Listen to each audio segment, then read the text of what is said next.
espaço no Jornal da Rede para a entrevista. Entrevista do dia. Ronaldo Santos, hoje é do PSOL. Ele é professor e foi candidato a prefeito em Taubaté em 2020. E ele foi mencionado na última pesquisa, né? Na pesquisa aí do jornal O Vale, com intenções de voto à eleição de 2024. E o Jornal da Rede, todos aqueles que foram mencionados na pesquisa, né? A gente está aproveitando para bater um papo sobre a política taubatiana e é claro, né, desta lembrança do seu nome aí por eleitores aqui de Taubaté. Seja bem-vindo, professor Ronaldo Santos, muito obrigado pela presença. Bom dia, Pedro. Bom dia, Bruno. É um prazer estar com vocês nesta manhã, para a gente dialogar um pouco sobre os destinos da nossa cidade de Taubaté. Professor, eu perguntaria para o senhor primeiro, né? Daqui a pouquinho a gente entra no aspecto municipal, mas a vitória da esquerda à presidência da República aqui no Brasil deu força para partidos da esquerda como o PSOL? Pedro, o apoio, né, do PSOL ao presidente Lula, a construção interna, né, para que nós viabilizássemos o apoio e a vitória ao presidente Lula. Hoje nós somos da base do governo e temos, né, duas ministras, a primeira ministra indígena, inclusive, a ministra Sônia Guajajara, no Ministério dos Povos Indígenas, a Marina Silva, né, que também está na nossa federação da rede, também ministro do Meio Ambiente. É óbvio que tudo isso, né, fortalece o nosso partido. E eu citaria também, né, o aumento da bancada do PSOL na Câmara Federal, inclusive a eleição de Guilherme Boulos como mais votado, né, no estado de São Paulo, e franco favorito às eleições municipais para a Prefeitura de São Paulo. Nós sabemos que para o eleitor comum, para o eleitor taubatiano, né, muitas vezes não está claro ainda o que é direita, o que é esquerda, né, mas nós temos plena convicção que, de fato, ter uma política que atenda mais aos interesses dos mais pobres, dos mais excluídos, né, é um interesse do PSOL e nós ganhamos força, obviamente, com a eleição do presidente Lula.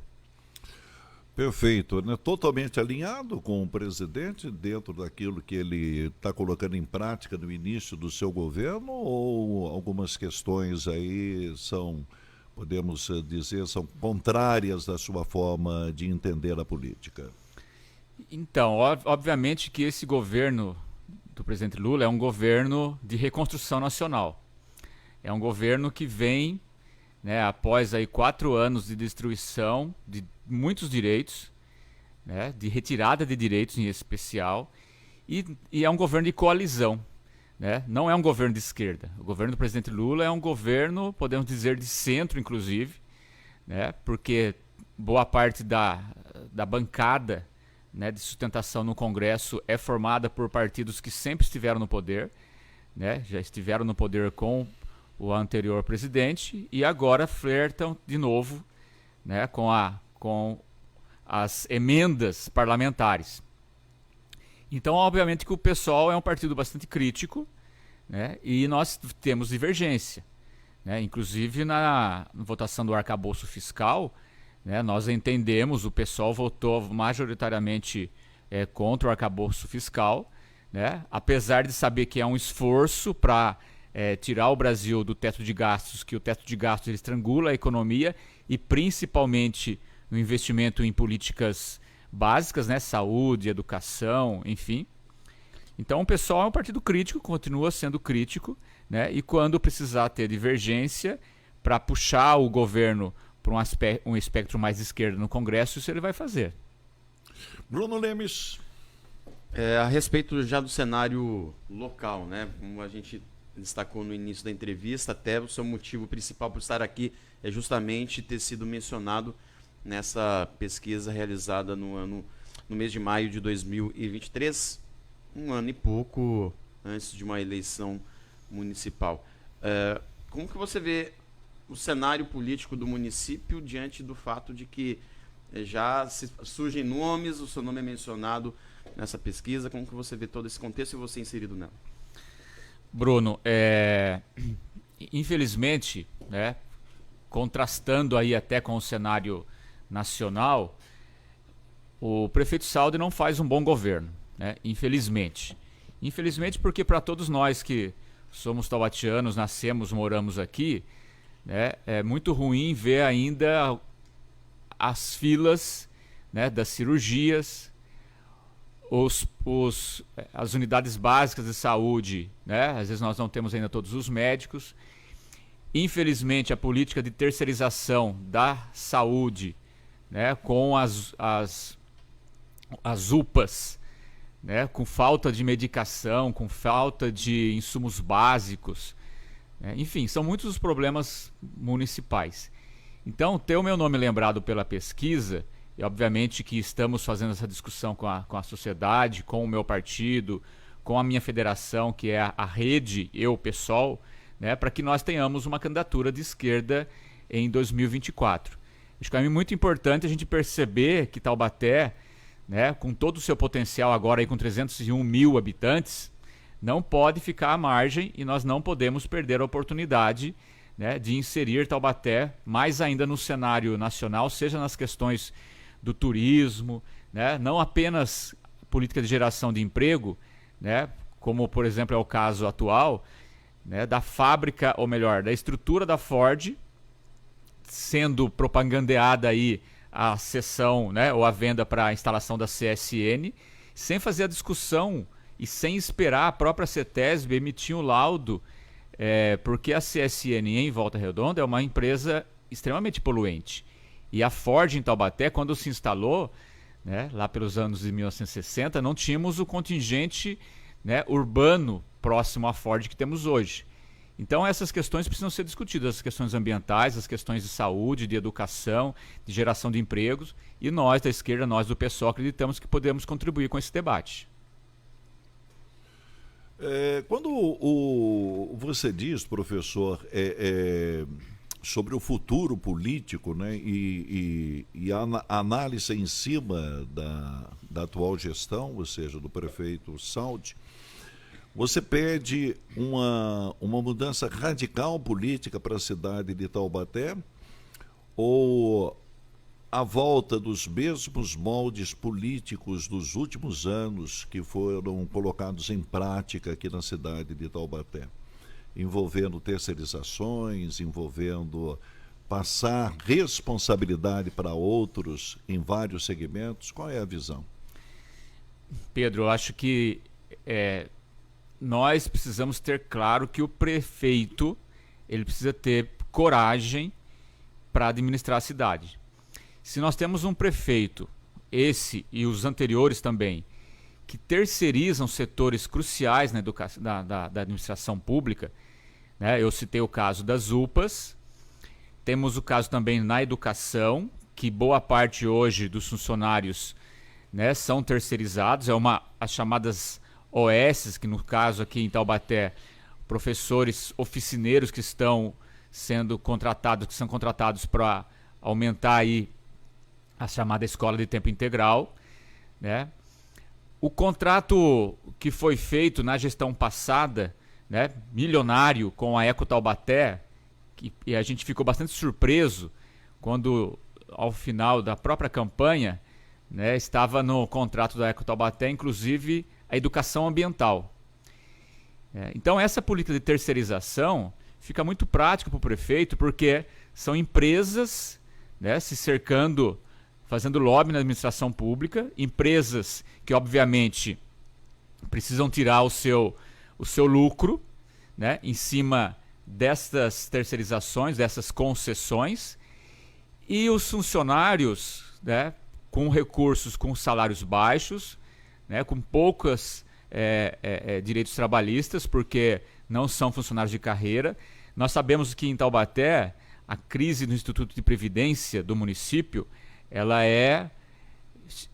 sempre uma crise que já vem de muito tempo, né, desde a antiga administração, e mesmo assim, né, os funcionários novos que são contratados não vão contribuir para esse fundo de previdência do município. Então é óbvio que a administração pública ela pode sim, né, de repente uma parceria público-privada, mas voltando no cerne da sua pergunta, né, nós precisamos mudar essa forma de administrar Taubaté. Só para você ter uma ideia, Pedro, por exemplo, na última campanha, e depois eu já visitei também algumas vezes, nós temos bairros em Taubaté que as crianças, as pessoas, como é o Chácaras Dallas, que não tem linha de ônibus. Então as pessoas, os adolescentes que precisam estudar, né, que deixam de ter no ensino médio acesso ao transporte público, ao transporte escolar, desculpe, eles precisam caminhar 3 quilômetros para o ponto mais próximo. Então a mesma política de transporte coletivo em Taubaté, ela precisa ser encarada com mais firmeza pelo executivo, pelo prefeito, fiscalizando o contrato. Porque é ruim, é triste saber, né, que os taubatianos muitas vezes, não tendo transporte público eficiente, optam por outros meios, né, por ter a sua própria bicicleta, que na verdade não deixa de ser ruim, né, porque a bicicleta é um meio de transporte limpo, mas também, né, porque as pessoas não têm acesso ao transporte coletivo de qualidade. Vamos aqui com a entrevista do dia com o professor Ronaldo Santos. Bruno Leves. Muito bem. Ronaldo, você disse até no início da entrevista, na esfera nacional, coalizão que é feita pelo governo diante de um cenário e um contexto político de muita distensão, né, e de muito embate entre diferentes grupos. Por isso o pessoal faz parte do governo, mas sabendo que tem que fazer concessões. Esse tipo de debate no cenário municipal existe também? Ou seja, existe uma conversa com outros partidos de esquerda para que haja uma aliança? Porque no ano de 2020 teve algumas candidaturas dos partidos de esquerda. Salvador Courier pelo PT, a Lorene pelo Cidadania, você pelo PSOL. Que se vislumbra para o ano que vem? Existe possibilidade de aliança ou não? É cada um por si?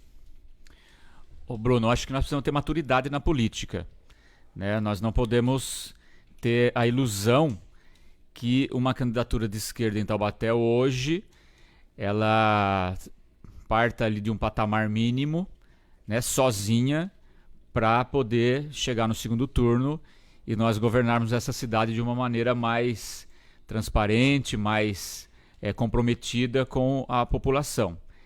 Então passa sim, né, por tentarmos criar aí um arco de alianças ou, né, uma frente, né, de esquerda, de centro-esquerda, né? Obviamente que a gente precisa discutir o programa, discutir o que a gente quer para a cidade, o que a gente pensa para a cidade, né? Porque Taubaté, por exemplo, nós não podemos estar alheios, e nós não somos um ponto fora da curva, né, para as grandes mudanças, inclusive ambientais, que o planeta passa.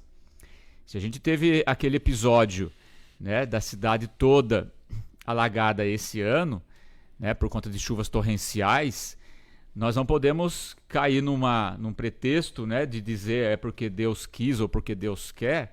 Nós precisamos ter propostas muito claras, né, para a gente reverter essas ações a níveis mundiais, mas que tem efeito local.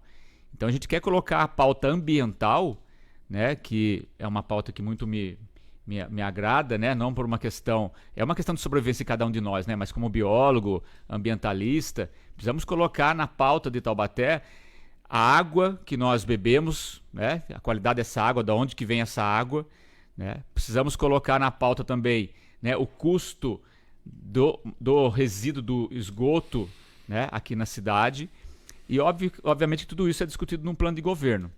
Então, além de discutir nomes, viabilidades, nomes viáveis para a disputa, queremos sentar aí com todos os que queiram sentar conosco, estamos já conversando, né, para que tenhamos uma candidatura com viabilidade política. Dentro dessa viabilidade política, professor, nós temos aí nas últimas eleições para a presidência da República uma supremacia de direita aqui na cidade de Taubaté. E alguns candidatos ou pré-candidatos ou nomes que surgem para as próximas eleições, eu sinto que já começam uma disputa pela preferência da direita, não é pela preferência do eleitorado, pela preferência da direita. Essa disputa de candidatos que inclusive não são da direita e hoje procuram espaço na direita, pode ajudar a esquerda na cidade ou não?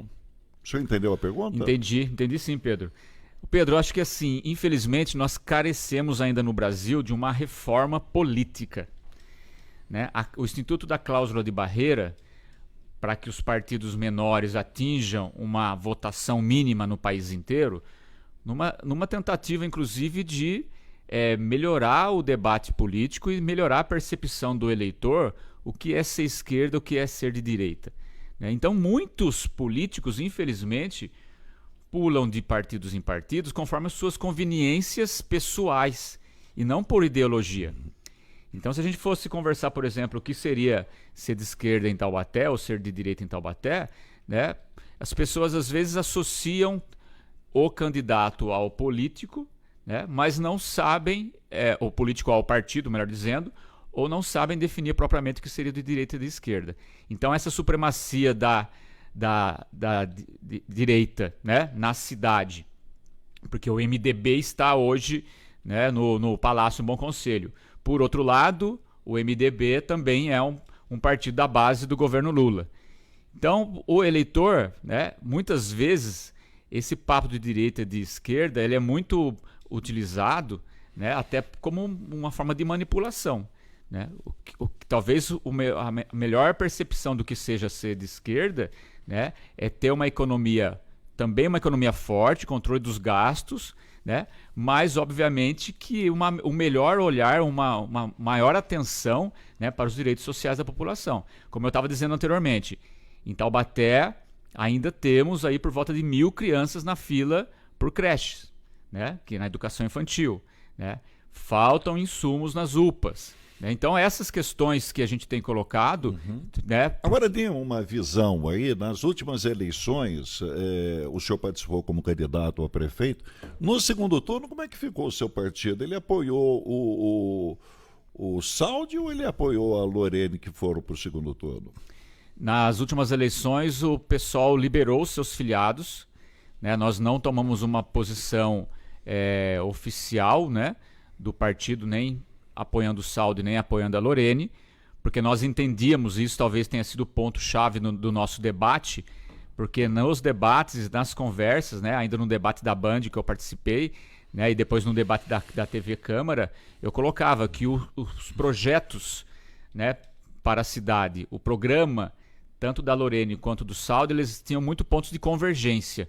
Então seria totalmente incoerente, né, só por uma questão eleitoral, no segundo turno, né, nós apoiarmos o Saldi ou a Lorene. Mas não é uma questão ideológica? O normal não seria o partido, em ser de esquerda, apoiar uma pessoa que é da esquerda? Como está sendo procurado agora conversar com a Lorene, com o Salvador, não foi uma oportunidade de lavar as mãos? Isso não é ruína política, professor? Olha, Pedro, as candidaturas em 2020, né, as 3 candidaturas de esquerda, o Fernando Borges no PC do BE, né, eu no PSOL e o Salvador Courier no PT. Lembramos que foi um período da pandemia, era muito difícil conversar com as pessoas, era muito difícil não só a campanha, né, mas a própria estrutura da campanha e a programação das candidaturas. Então, assim, em 2020 faltou muita conversa, né, por conta das circunstâncias, e já no primeiro turno nós tivéssemos uma convergência, né? E aí, com a passagem da Lorene e o Saldi para o segundo turno, né, nós ficamos esperando até, de certa forma, um contato de ambos os candidatos. Né? A Lorene chegou num segundo momento, num primeiro momento ela disse que não esperava apoios dos partidos e sim das pessoas. Né? E num segundo momento, uma conversa interna, né, nós optamos por liberar os filiados, né, para que fizessem essa livre opção, né, pela candidatura dela, e acredito que a grande maioria dos nossos filiados, né, não tenham votado no Saldi como prefeito. Mas não seria, ao meu ver, não seriam lavar as mãos. Né? Eu acho que é uma reflexão que a gente tem que fazer. Né? Obviamente que num cenário de muita dualidade, de muita... O cenário que a gente teve no Brasil, né, nos últimos anos, a partir de 2014, enfim, desse embate, né, entre direita e esquerda, né, precisa ficar claro, inclusive, para os candidatos que se colocam e que se assumem, né, assumem de fato a sua ideologia. Né? Não, eu sou de direita ou eu sou de esquerda. E como eu estava dizendo, para o eleitor simples taubatiano, que às vezes não tem muita noção, né, do que é ser de direita ou ser de esquerda, ele está interessado que os seus problemas sejam resolvidos. Né? Obviamente que o partido, que o candidato, ele tem que ter uma percepção e um método para chegar nesse eleitor e até romper esse preconceito, né? É um preconceito, às vezes, das pessoas não votarem nesse partido ou naquele candidato por serem de direita ou por serem de esquerda, né? Obviamente que a esquerda retoma, né, tem um pouco mais de fôlego com a eleição do presidente Lula, né? Foi uma eleição muito truncada, uma eleição muito difícil, né? Uma eleição que inclusive risco de morte em algumas situações, né, por conta do nível de agressividade que ela tomou, e nós não queremos isso para Taubaté. Professor, muito obrigado pela presença aqui, por esse bate-papo político do nosso Jornal da Rede. Muito bom dia. Obrigado, Pedro. Obrigado, Bruno. Estamos à disposição para a gente discutir a nossa cidade. E aí, gostou desse vídeo? Então, curta, comente, tá? E compartilhe. E nos siga, hein? Brevemente, mais conteúdo, mais entrevistas para você.